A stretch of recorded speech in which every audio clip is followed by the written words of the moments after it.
मनोज एक civil engineer है। उसने 12वीं के बाद 3 साल का ड्रॉप लिया था। उसके साथ कुछ ऐसा हुआ जिस कारण से उसे स्कूल बदलना पड़ा।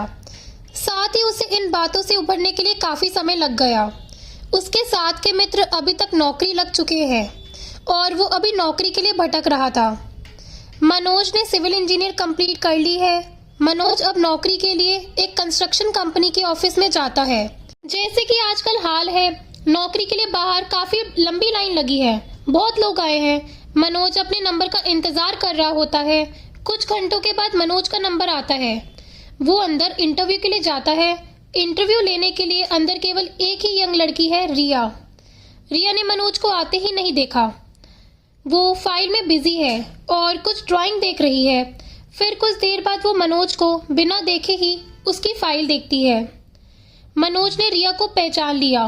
वो थोड़ा सा घबरा गया और उठकर जाना चाहता है, लेकिन फिर वो हिम्मत करके वहीं बैठा रहता है।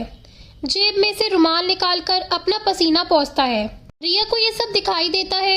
वो मनोज को कहती है, घबराने की जरूरत नहीं है, आप रिलैक्स रहिए, आराम से, आप चाहे तो पानी पी सकते हैं। वो मनोज का सीवी देखती है। मनोज के सीवी से उसे पता चल जाता है कि मनोज ने स्कूल के बाद ड्रॉप लिया है। वो मनोज से पूछ लेती है, रिया, आपने ड्रॉप क्यों लिया था? मनोज, आपकी वजह से। यह सुनकर रिया ऊपर मुंह करके मनोज को देखती है। रिया, सॉरी, क्या बोला आपने? मनोज, हाँ, आपने सही सुना, मैंने ड्रॉप आपकी वजह से लिया था। रिया को मनोज की बात सुनकर थोड़ा गुस्सा आता है। रिया, या तो आपको कुछ गलतफहमी हो रही है या आप मेरे साथ मजाक कर रहे हैं। मनोज मुस्कुराते हुए, नहीं, मुझे कोई गलतफहमी नहीं हुई है, मैं अपनी लाइफ में पीछे आपके कारण ही हूँ। रिया का सब्र टूट रहा था। वो मनोज की फाइल को फेंक देती है और बोलती है, तो आप जैसे लोगों को शर्म नहीं आती क्या? जहाँ लड़की देखी वही फ्लर्ट करना शुरू कर देते हैं। आप कहाँ आए हैं? आपको पता है, आप नौकरी मांगने आए हैं और इस तरह से बदतमीजी कर रहे हैं। मनोज, तुम्हारा कसूर नहीं है। उस घटना के बाद मेरा चेहरा पूरा बदल गया है। मैं खुद अपने आप को नहीं पहचान पाता, तो कोई मुझे क्या पहचानेगा? रिया एक बार फिर मनोज को गौर से देखती है और फिर कुछ समय सोचने के बाद, रिया, मुझे लगता है आपको कुछ गलतफहमी हुई है। आप प्लीज अभी जाइए, आपको यहाँ से कॉल आ जाएगा। मनोज, तुम झूठी हो, मुझे पता है तुम कॉल नहीं करोगी। रिया को झूठी सुनकर बहुत ज्यादा गुस्सा आता है।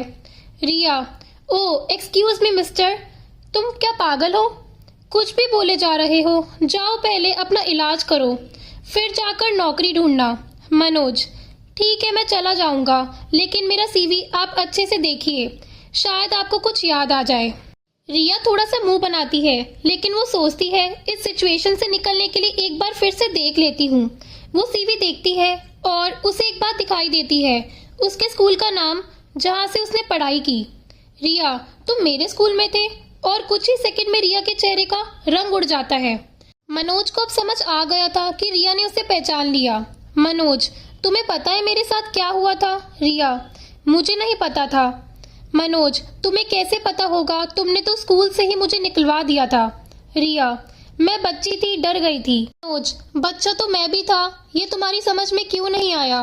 रिया के पास इन बातों का कोई जवाब नहीं था। मनोज, और बच्ची थी, तुमने झूठ बोला, क्लास के सबसे सीधे और चुप रहने वाले लड़के को अपने स्वार्थ के लिए फंसा दिया। रिया अब सिर झुकाकर सिर्फ उसकी बात सुन रही थी। मनोज, मुझे उस साल एग्जाम नहीं देने दिया गया। क्यों? क्योंकि तुमने मुझे फंसा दिया। रिया, सॉरी, मुझे नहीं पता था कि बात इतनी बढ़ जाएगी। मुझे लगा वो सिर्फ वार्निंग देकर तुम्हें छोड़ देंगे, लेकिन तुम भी उनसे बहस कर रहे थे, सॉरी बोल देते तो वो छोड़ देते। मनोज, गलती तुम्हारी थी और सॉरी मैं क्यों बोलता? तुम भी उस समय बोल सकती थी कि तुम्हें वो लेटर मैंने नहीं, कबीर ने लिखा था। रिया, मुझे उस समय कुछ समझ नहीं आया। मनोज, कबीर का नाम तुमने इसलिए नहीं लिया क्योंकि तुम नहीं चाहती थी कि उसे कुछ हो, तुम उसे पसंद करती थी, लेकिन मेरा सारी क्लास में तुमने मेरा नाम क्यों लिया? रिया, मेरे मुंह पर उस समय और कुछ नाम नहीं आया। वो लेटर पढ़ते मुझे प्रिंसिपल ने देख लिया था। मैं भी कबीर को पसंद करती थी, मुझे लगा वो मेरे पापा को बुलाएंगे, इसलिए मैंने तुम्हारा नाम लिया। कि तुम मुझे परेशान कर रहे हो और बात खत्म हो जाए। मनोज, लेकिन बात तुम्हारे लिए तो खत्म हो गई, मेरे लिए शुरू हो गई। और इसके बाद मेरे घर वाले क्या सोचेंगे ये तुमने नहीं सोचा। तुम तो निकल गई, मुझे स्कूल से निकलना पड़ा। रिया, मैं बुरी नहीं हूँ, उस समय मुझे कुछ समझ नहीं आया। आखिर मैं ना समझ ही तो थी। मनोज, तुम अभी भी झूठ बोल रही हो। रिया, मैंने उसके बाद कितने दिनों तक तुम्हें सॉरी बोला। उसके बाद कबीर से भी मैंने बात नहीं की। मैं यही सोच रही थी कि तुम मुझे मिलो और मैं तुम्हें सॉरी बोल सकूं। मैं तुम्हारे लिए कुछ कर सकती हूँ, प्लीज चाहो तो ये नौकरी। मनोज, ओ प्लीज आप रहने दो। जहाँ तुम नौकरी दे रही हो वहाँ कुछ ना कुछ झूठ तो होगा। रिया, ऐसा नहीं है, वो सिर्फ एक गलती थी। मनोज अपनी फाइल उठाकर दरवाजे की तरफ जाने लगता है, फिर एक बार पलटकर रिया को देखकर बोलता है, हो सके तो अब अपनी गलती की सजा किसी दूसरे को मत देना। रिया मनोज की बात सुनकर अपनी चेयर पर आंखें बंद करके बैठ जाती है। दोस्तों, अगर आपको ये कहानी पसंद आई हो तो प्लीज़ लाइक करना और चैनल को सब्सक्राइब करना। धन्यवाद।